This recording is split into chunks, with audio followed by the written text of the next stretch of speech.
Hello students, स्वागत है आप सबका मेरे यूट्यूब चैनल एजुकेशनल अफेयर्स में। अभी तक हम लोगों ने अपनी नेक्स्ट क्लास में पार्ट्स ऑफ सब्जेक्ट पढ़ लिया था। अभी हम पढ़ने वाले हैं पार्ट्स ऑफ प्रेडिकेट।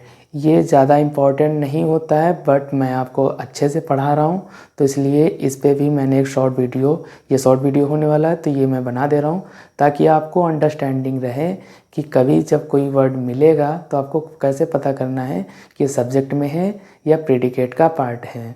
तो just like predicate subject, predicate में भी एक से ज़्यादा वर्ड होते हैं और हम उन्हें देखने वाले हैं इसमें। ओके, जैसे कि एक एग्जांपल लिखा हुआ है, he sang a song for me. Second example है, he gave a book to me. Third example है, she washed the clothes clean. तो अभी हमें ये तो पता चल रहा है कि शी सब्जेक्ट है, सैंग अ सॉन्ग ये पूरा प्रेडिकेट है, ये सब्जेक्ट है, ये पूरा प्रेडिकेट है, इसमें ये सब्जेक्ट है और ये पूरा का पूरा प्रेडिकेट है। तो ये सब्जेक्ट हो जाएगा, ये सब्जेक्ट हो जाएगा, ये प्रेडिकेट हो जाएगा, ये प्रेडिकेट हो जाएगा, ये प्रेडिकेट हो जाएगा। ठीक है, तो अभी इसमें ये पूरा सा है, लेकिन इसको भी हम पार्ट में डिवाइड कर देते हैं। तो पहला तो होता है प्रीपोजिशन। प्रीपोजिशन क्या होता है? कनेक्टिंग वर्ड, जैसे कि फॉर।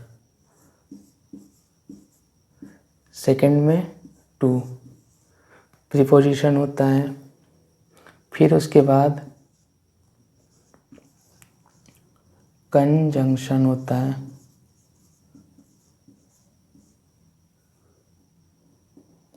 कंजंक्शन जैसे कि बट, ऑल्दो। इसमें एग्जाम्पल नहीं लिखा हुआ है।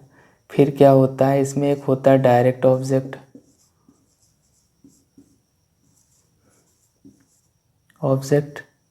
एक होता है इनडायरेक्ट ऑब्जेक्ट।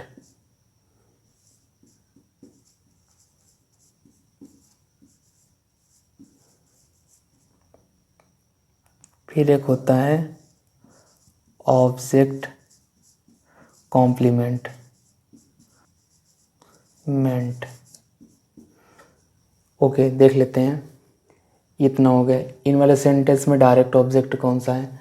जैसे कि अ song for, this is direct object, a song for. इसमें द क्लॉथ्स, ये डायरेक्ट ऑब्जेक्ट है, द क्लॉथ्स। अगर डायरेक्ट ऑब्जेक्ट और इनडायरेक्ट ऑब्जेक्ट नहीं लिखा हुआ है, और अगर लिखा हुआ है तो सिर्फ एक लिखा हुआ है, तो हमेशा सिर्फ एक लिखा है तो आप उसे हमेशा डायरेक्ट ऑब्जेक्ट ही मानेंगे।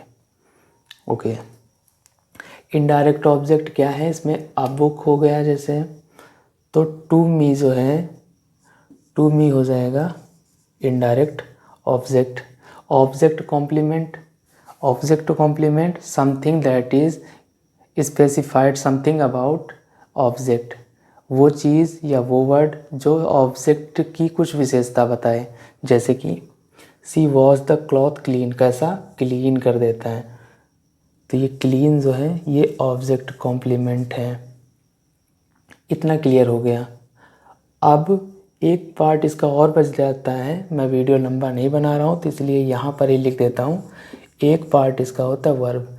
वर्ब पता होता है, इसको हिंदी में बोलते हैं क्रिया, यानी कि जिस चीज़ से हमें ये पता चलता है कि कुछ चीज़ हो रहा, कुछ होने का या करने का बोध होता है, तो उसको क्रिया बोलते हैं।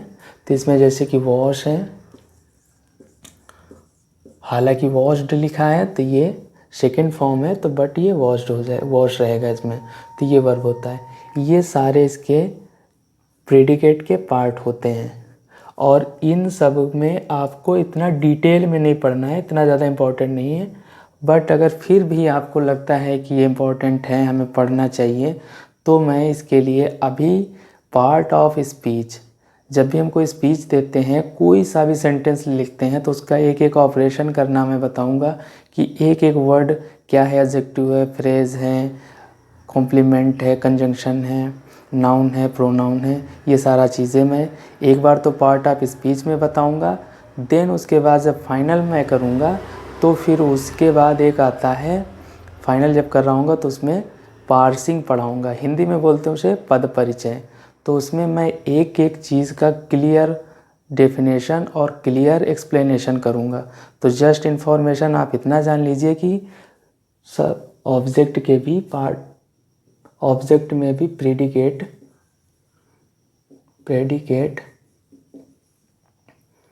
के भी पार्ट होते हैं।